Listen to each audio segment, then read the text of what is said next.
Mana yang masih? Jangan pergi, Om. Bismillahirrahmanirrahim. Assalamualaikum warahmatullahi wabarakatuh. Sudah dimatikan? Sudah ini. Coba di Alhamdulillah wassalatu wassalamu ala Rasulillah. Atau pakai ini aja? Itu atas Pak. Atas.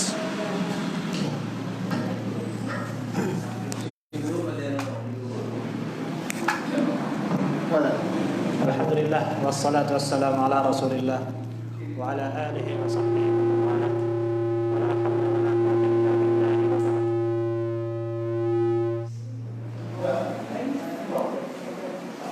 Alhamdulillah pada kesempatan kali ini kita masih diberi kesempatan Allah Subhanahu wa taala untuk bersilaturahim, berkumpul dan bermajlis, dan semoga majlis kita termasuk majlis yang Allah Subhanahu wa taala senantiasa berkati. Amin ya rabbal alamin. Ikhwati fillah, Allah Subhanahu wa taala tidak hanya menitipkan kepada kita berupa jasad. Sejatinya apa yang kita jaga, yang Allah Subhanahu wa taala titipkan kepada kita adalah ruh. Yang nantinya yang akan hidup sampai akhirat kelak adalah ruh kita. Itulah kenapa Allah Subhanahu wa taala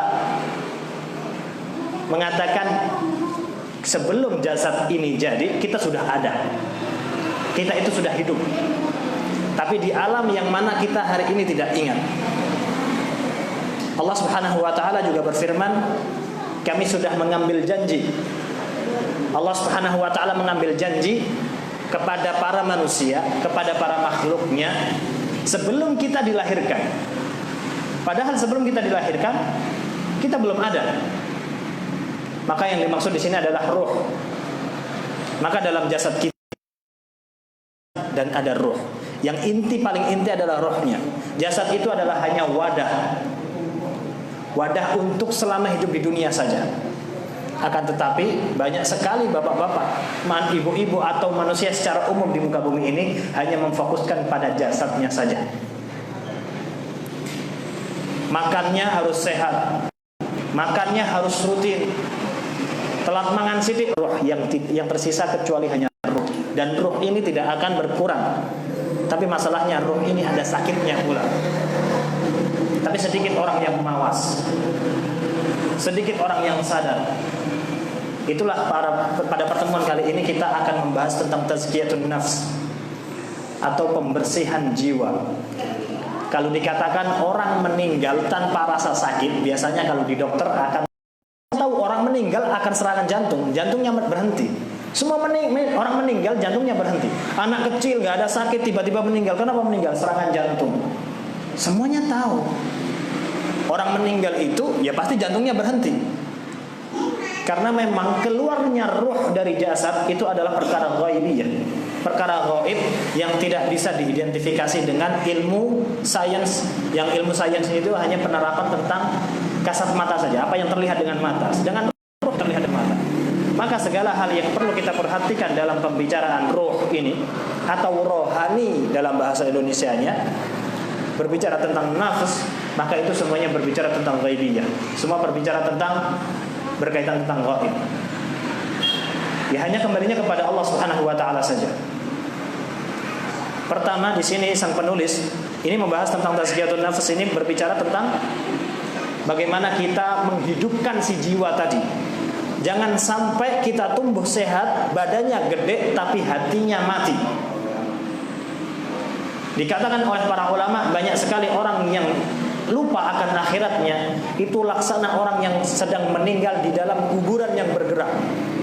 Orangnya sudah meninggal, jiwanya sudah mati, tidak lagi menerima tentang kebaikan, terkubur di dalam jasad kuburan yang berjalan. Maksudnya adalah kuburannya. Jasadnya itu yang seharusnya untuk menghidupinya, justru malah layaknya kuburan, tidak memberikan manfaat apapun. Jarang orang yang peka dengan apa yang di dalam rohnya.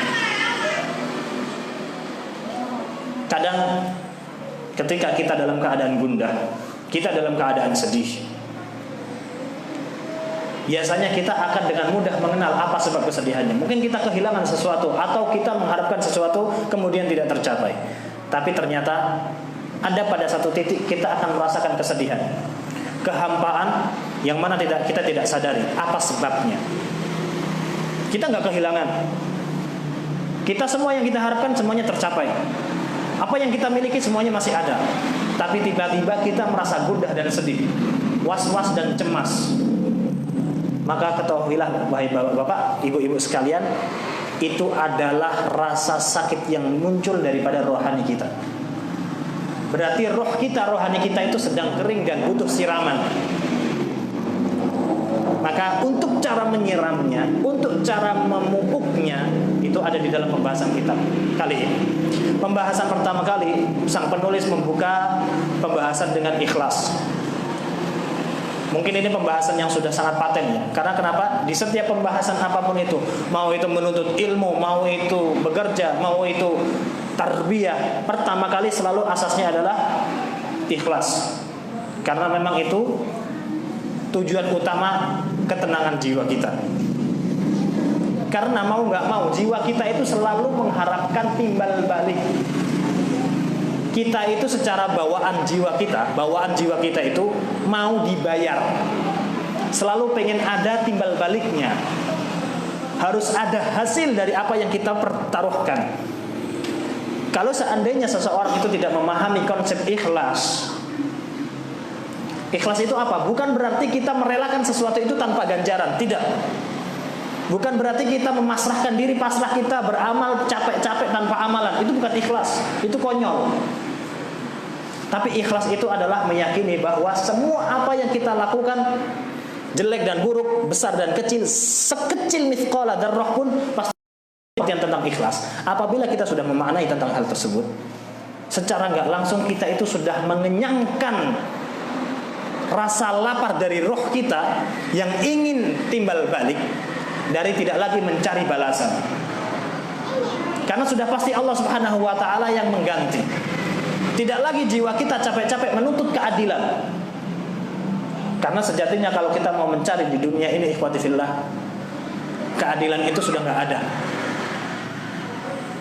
Keadilan itu nggak bisa kita cari lagi. Keadilan itu nggak bisa kita cari.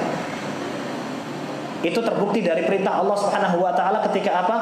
Dalam perkara pemerintah kita hanya wajib untuk taat. Tapi dalam urusan hak kita, dalam keadilan kita mintanya ke Allah. Menunjukkan apa? Kalau seandainya kita mencarinya di dunia, keadilan itu sudah tidak ada. Tapi apa? Dari hadis tersebut apa yang kita bisa maknai? Kita hanya mampu untuk mengadakan keadilan tadi. Kita di dalam Islam dituntut untuk mengadakan keadilan. Kita yang melakukan keadilan, bukan kita mencari keadilan dan menuntut keadilan. Tapi kita yang menyediakan keadilan tersebut. Tidak ada keadilan, kita yang membuat. Dan abadan selamanya kalau kita mencari keadilan, maka kita tidak akan menemukan. Karena kita masih hidup di dunia. Belum apa-apa, kita baru lahir aja. Kalau seandainya kita melihat dari sisi keadilan duniawi, bukan ukhrawi, kita akan menemukan kita nggak adil. Ada di antara kita yang lahir dalam keadaan kaya raya. Ada di antara kita yang lahir dalam keadaan wal'iyadzubillah, Allahumma afina, dalam keadaan nggak lengkap sekujur organ tubuhnya. Ada yang kakinya nggak lengkap. Apakah itu keadilan? Kalau dari mata keadilan dunia itu tidak adil. Dari lahir sudah mendapatkan hal demikian. Apakah di antara kita semuanya lahir dalam keadaan finansial orang tua kita sama? Ada yang kita lahir orang tua rumahnya jentrek-jentrek banyak. Ada di antara kita yang rumah saja nggak punya. Untuk makan esok hari saja kita masih harus nyari terlebih dahulu. Kalau fokus kita adalah kehidupan dunia, maka kita nggak akan menemukan keadilan tersebut. Bahwa Allah Subhanahu wa taala pasti akan membalas. Kita tidak mengharapkan balasan kecuali hanya dari Allah Subhanahu wa taala. Tenang semua itu. Ketika kita dizalimi, ketika kita tidak menemukan keadilan, ketika kita tidak mendapatkan hak kita, tenang, Allah Subhanahu wa taala tidak akan luput memberikan balasan. Jatah si kaya dan si miskin sama. Bahkan tidak menutup kemungkinan jatah si miskin lebih besar. Karena usaha yang dilakukan si miskin jauh lebih besar daripada apa yang dilakukan si kaya. Itu kemungkinan terjadi. Dan si kaya juga akan mendapatkan balasan sesuai apa yang dia lakukan, perilaku sesuai dengan perilakunya. Itu sudah kembali kepada ketenangan jiwa. Tidak lagi kita sibuk memikirkan fulan menzalimi saya, fulan menzalimi saya. Apabila kezaliman ini masih dalam ranah kemampuan kita, kita masih bisa menuntut, kita masih bisa membalas. Mungkin kita ketonjok, kita bisa balas tonjok, santai, tenang. Tapi adalah pada waktu ketika memang kita sudah tidak mampu lagi untuk menuntut balas. Kadang-kadang hati ini ngerosuloh. Dan Rasulullah itulah yang menjadikan hati kita semakin sakit, ikhwati fillah. Jangan biarkan hati itu terus-terusan menahan rasa sakit. Dipenuhi buat hati kita sakit. Masalahnya adalah itu bisa mengganggu kekhusyuan kita dalam beribadah juga. Maka di sini di Islam memberikan jalan keluar. Tunggu Allah yang memberikan peradilan. Tunggu Allah Subhanahu wa taala yang akan membalas. Jangankan kezaliman besar saudaramu terhadapmu, ghibahnya mereka mengucapkan namamu dan engkau tidak rela saja, Allah Subhanahu wa taala akan tuntut. Allah Subhanahu wa taala akan ambil pahala dia untuk engkau. Dan kalaupun si zalim tadi tidak punya pahala, dosa engkau akan diambil untuk dia. Tenang sudah. Hati sudah kalem lagi. Sudah menemukan jawaban. Kemudian itu berbicara tentang niat. Berbicara tentang amalan, tujuan kita beramal. Di sini ada seorang salafus saleh yang menyampaikan tentang definisi dari ikhlas. Al-mukhlis man yaktub hasanatah kama yaktub sayyi'atah. Seorang yang ikhlas itu adalah orang yang menyembunyikan kebaikannya sebagaimana dia menyembunyikan keburukannya.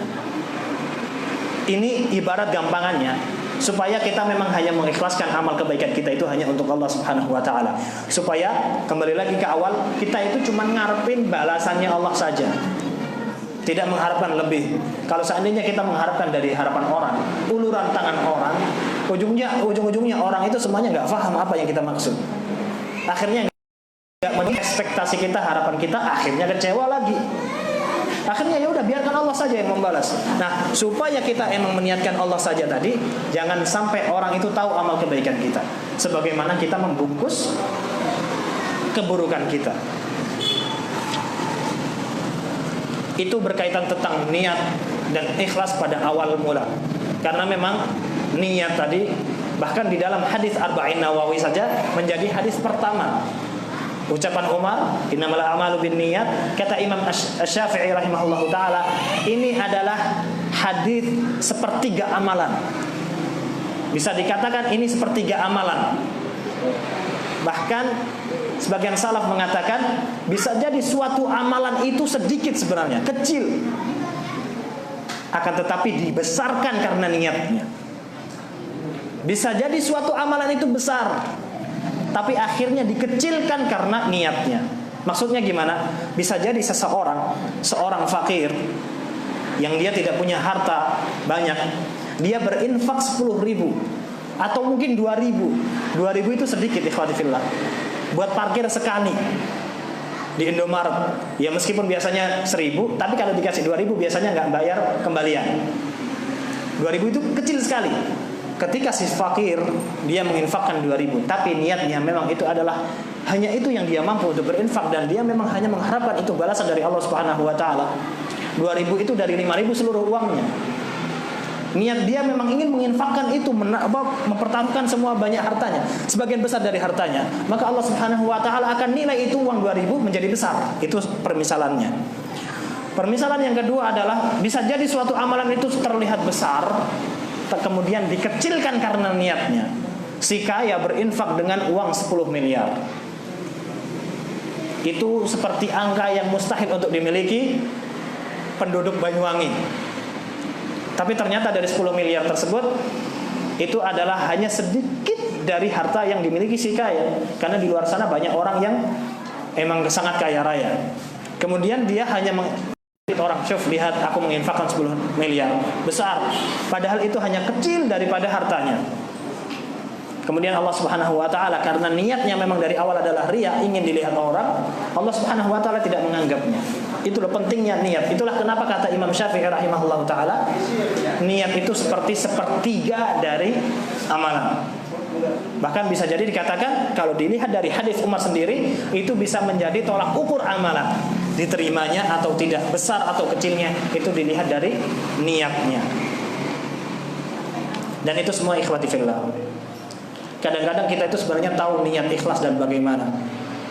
Tapi seringkali kita ketika dalam suatu amalan tertentu, kita tidak bisa serta-merta menghadirkan niat tersebut. Kadang-kadang kita pengen dilihat orang masih. Kadang-kadang kita masih ingin diakui orang. Kadang-kadang kita itu masih pengen dihargai orang. Supaya bagaimana kita bisa istiqomah di dalam niat yang lurus tadi, tidak lepas dan tidak lain sebabnya adalah ilmu yang akan menjaga kita. Belajar ilmu agama. Sebagaimana belajar. Pertama, tidak semua orang mampu belajar ilmu agama. Yang kedua adalah tidak semua orang berilmu mampu mengamalkan ilmunya. Contohnya qiyamul lail. Kita tahu keutamaan bangun sebelum subuh untuk sholat tahajud, qiyamul lail. Kita tahu keutamaannya, kita tahu banyak sekali fadilahnya. Kita tahu Allah Subhanahu wa taala turun di sepertiga malam terakhir mendengarkan doa-doa kita. Hati yang selalu merindukan Allah Subhanahu wa taala, hati yang kalau didengarkan suara azan Allah waktu sholat, hati itu sejuk. Alhamdulillah telah datang waktu sholat. Bukan gerutu, gerosulo. Sholat maneh. Barusan beduk saiki wis asar maneh. Nah, hati yang sehat itu akan selalu merindukan masjid, selalu merindukan sholat, selalu merindukan ketaatan. Justru ketika kita bubaran zuhur akan merindukan kapan asallallahu biqalbin salim. Di hari ketika tidak ada manfaat dari anak-anak atau harta. Harta dan anak-anak kita nggak akan memberikan manfaat sedikit pun kepada kita.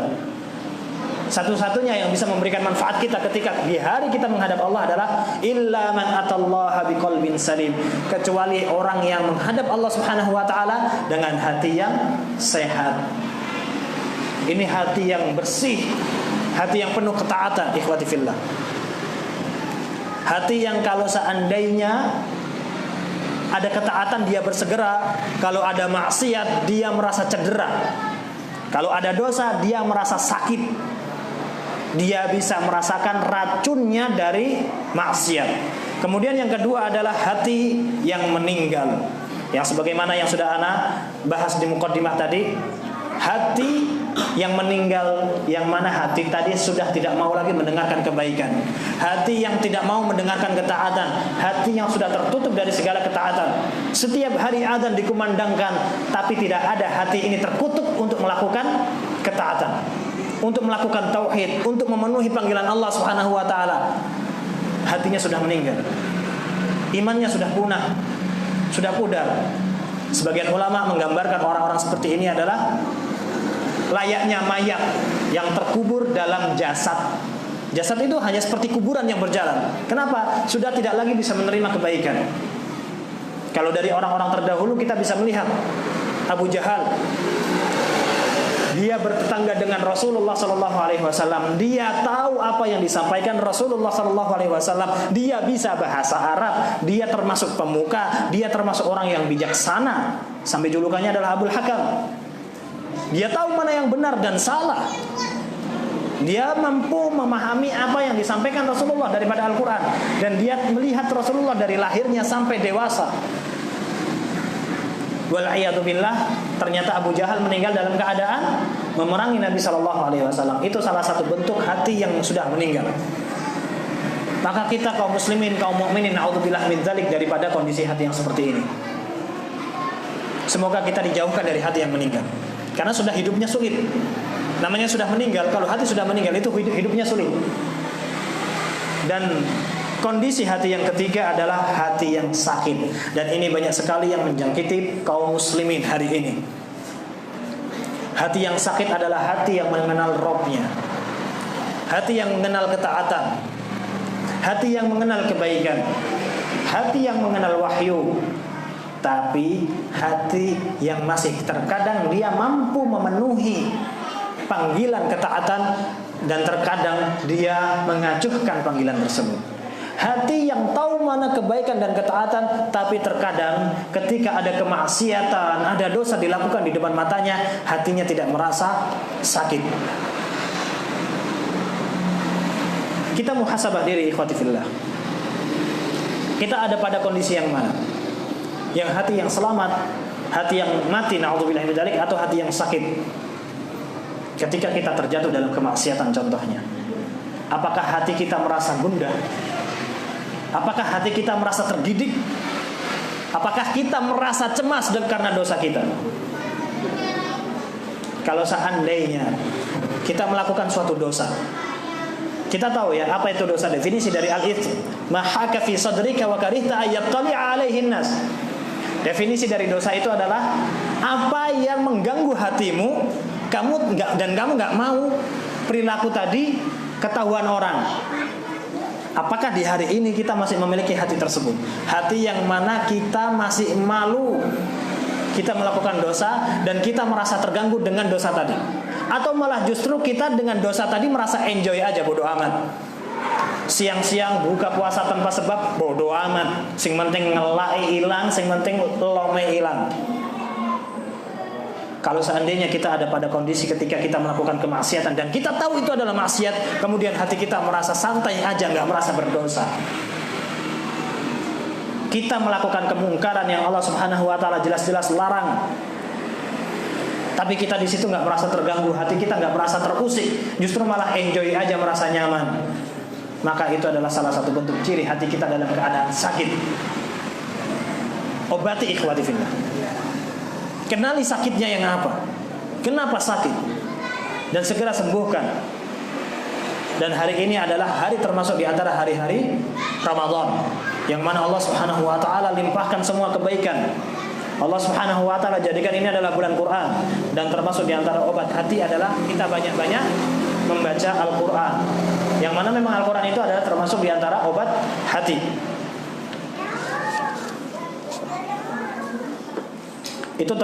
Itu termasuk dalam ciri-ciri sakitnya hati. Di sini sang penulis mengatakan tidak lagi luka robekan racun dari maksiat menyakiti hati si empunya. Tidak lagi si empunya merasa sakit dengan robekan racun dari yang dihasilkan dari maksiatnya. Tidak lagi dia peka, tidak lagi dia merasa bahwa dirinya bodoh. Dia merasa tidak terganggu dengan kebodohan dirinya. Mungkin dia akan mengakui, wah saya ini nggak tahu. Ya mungkin dulu saya nggak mau belajar, saya hari ini sudah nggak tahu. Ikhwati fillah, ucapan tersebut tidak menunjukkan penyesalan dia akan kebodohannya. Ketika dia masih merasa dia nggak tahu, kemudian dia merasa santai aja menjalani hari, kemudian dia tidak membawa dia kemudian bersungguh-sungguh belajar ilmu agama, berarti hatinya sudah sakit. Hati yang sehat akan merasa cedera ketika ada kebodohan merasuki dirinya, dan dia akan bagaimana caranya dia mengejar pengetahuan ilmu agama supaya akhirnya dia termasuk yang mendapatkan keutamaan Allah Subhanahu wa taala, diangkat derajatnya. Dia tahu ada keutamaan tapi dia tidak meraihnya. Dia tahu banyak ketaatan tapi dia membiarkan dirinya tidak mengetahui cara untuk meraih ketaatan tadi, kebaikan tadi. Maka kondisi tersebut ketika dia membiarkan dirinya dalam keadaan bodoh, itu adalah salah satu contoh dari salah satu bukti bahwa hati kita sudah dalam keadaan sakit. Kemudian ketika kita sedang melaksanakan suatu ritual akidah yang mana itu tidak ada turunannya dari Allah Subhanahu wa taala dan Rasulnya, kemudian dia merasa santai saja dengan ritual-ritual akidah yang sesat tadi, maka itu adalah salah satu bukti hatinya sudah sakit. Dan mungkin sakitnya sudah akut ketika dia sudah melakukan kesyirikan, kemudian mengatakan bahwa ritual kesyirikannya dia anggap itu adalah akidah yang lurus sesuai dengan apa yang diharapkan Allah. Maka itu adalah salah satu bukti hatinya tidak lagi sakit, tapi sudah mendekati meninggal, sudah akut hatinya.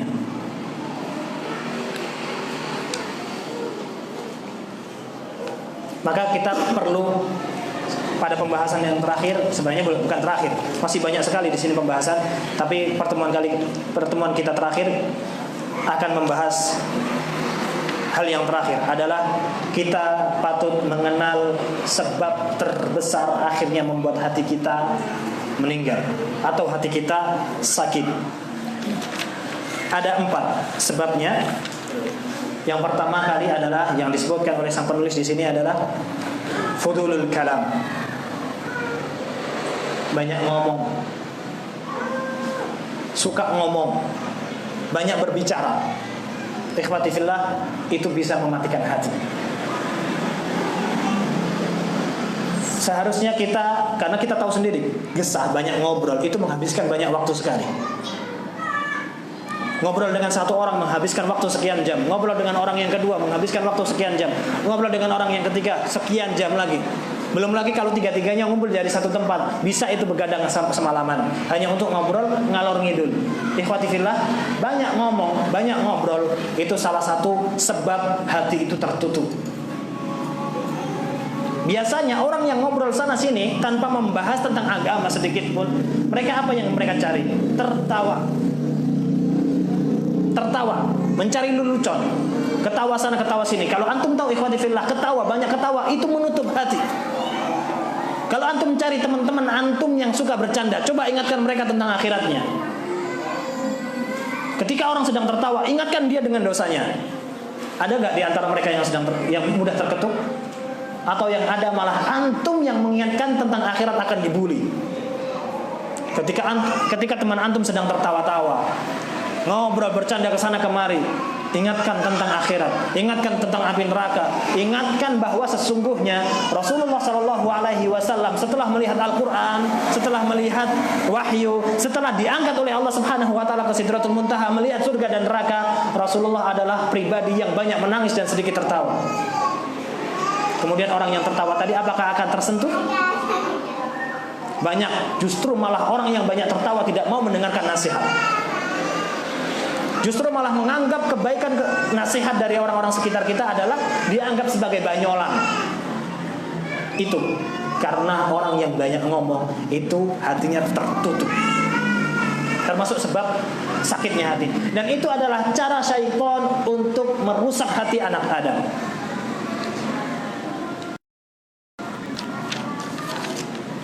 Itu adalah fudulun nazar.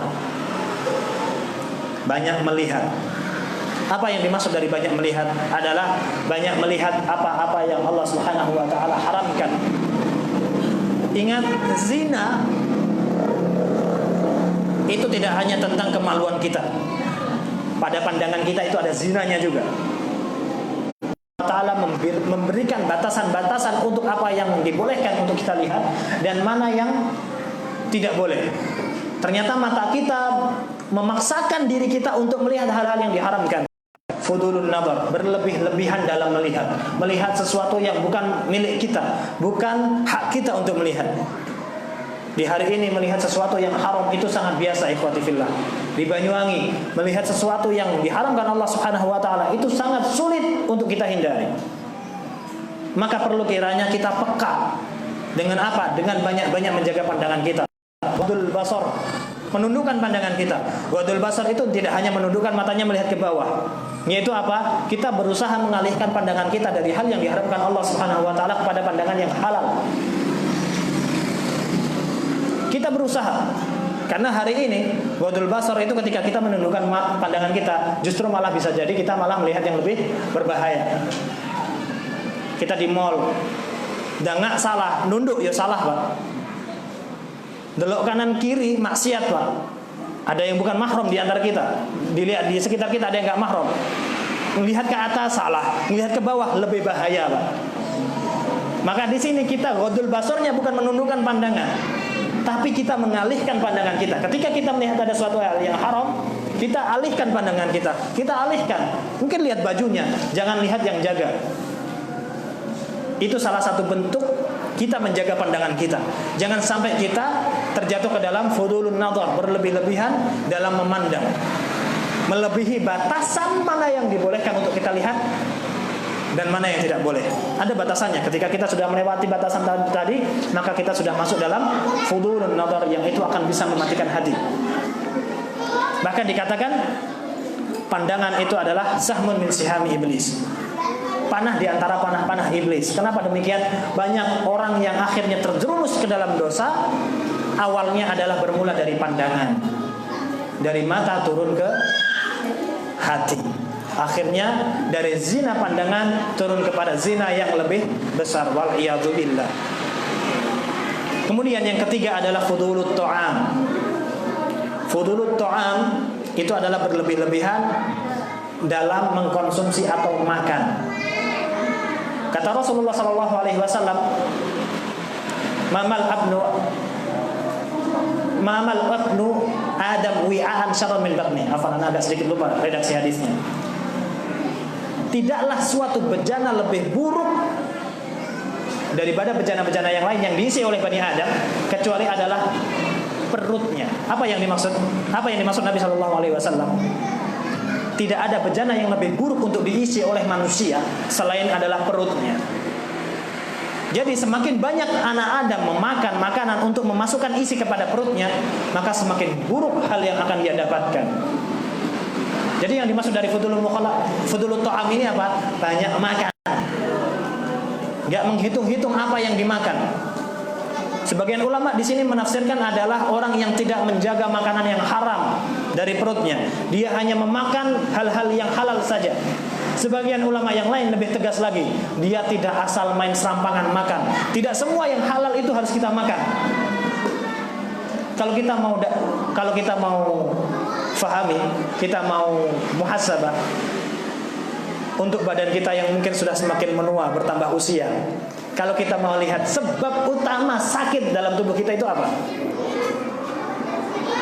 Contohnya mungkin asam urat ya, yang banyak menghinggapi orang-orang tua. Asam urat, sebabnya apa? Melinju kan? Ya, biasanya melinju ya, atau kacang-kacangan. Kenapa melinju kacang-kacangan itu bisa mengakibatkan asam urat? Karena dimakan.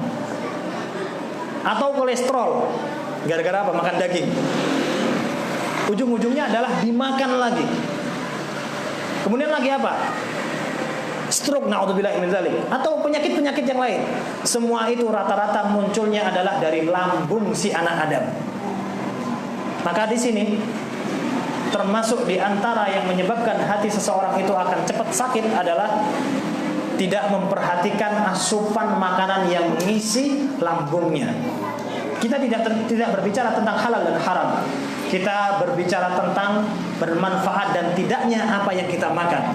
Bahkan kata Rasulullah sallallahu alaihi wasallam, luqaimat yuqimna sulbahu, yang diizinkan untuk masuk ke perut kita itu sebenarnya sejatinya adalah mencukupi badannya untuk bisa tegak punggungnya. Jadi nggak sampai kenyang. Yang penting adalah cukup supaya badannya bisa tegak lagi.